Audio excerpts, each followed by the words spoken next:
Hello friends, Jyotika Eduger and Blog channel লৈ মই আপোনালোকক স্বাগতম জনাইছো আৰু আজি মই আপোনালোকৰ বাবে অন্য এটা ভাল ভিডিও লৈ আনিছো গতিকে ভিডিওটো স্কিপ নকৰি হেকলৈকে চাব যদি আপোনালোকক এই ভিডিওটো ভাল লাগে লাইক কমেন্ট শেয়াৰ লগতে আপোনালোক যদি মোৰ চেনেললৈ নতুনকৈ আহিছে তেনেহলে চেনেলটো সাবস্ক্ৰাইব কৰি কাষতে থকা বেল আইকনটো দবাই দিব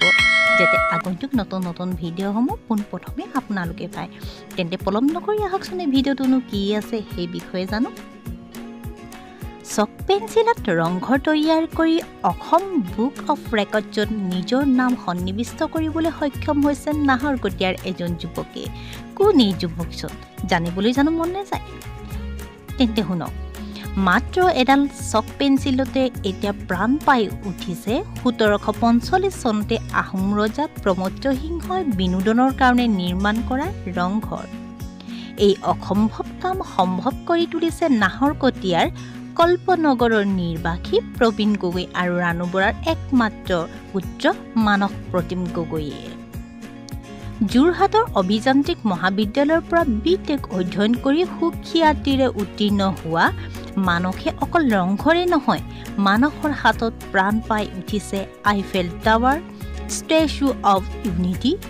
গিটাৰ পাবজি গেমত ব্যৱহাৰ হোৱা বন্দুকৰ লগতে নানা সামগ্ৰী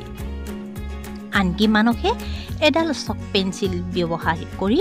তৈয়াৰ কৰি উলিয়াইছে দিহিং পাটকাই অভয়াৰণ্যৰ সংৰক্ষণৰ প্ৰতিচ্ছবি ইফালে মাত্ৰ 5 ঘণ্টাৰ ভিতৰতে চক পেন্সিলত আটাইতকৈ ক্ষুদ্ৰতম ৰংঘৰ তৈয়াৰ কৰাৰ বাবে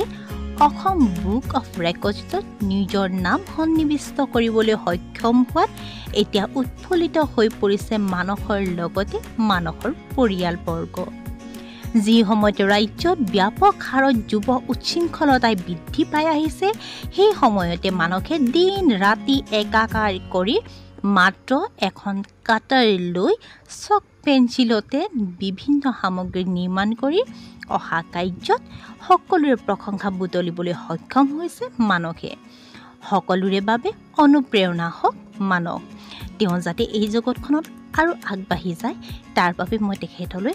অলেখ শুভকামনা জ্ঞাপন কৰিলোঁ তেন্তে বন্ধু বান্ধৱীসকল আজি ভিডিঅ'টো ইমানেই আজিলৈ তেন্তে ধন্যবাদ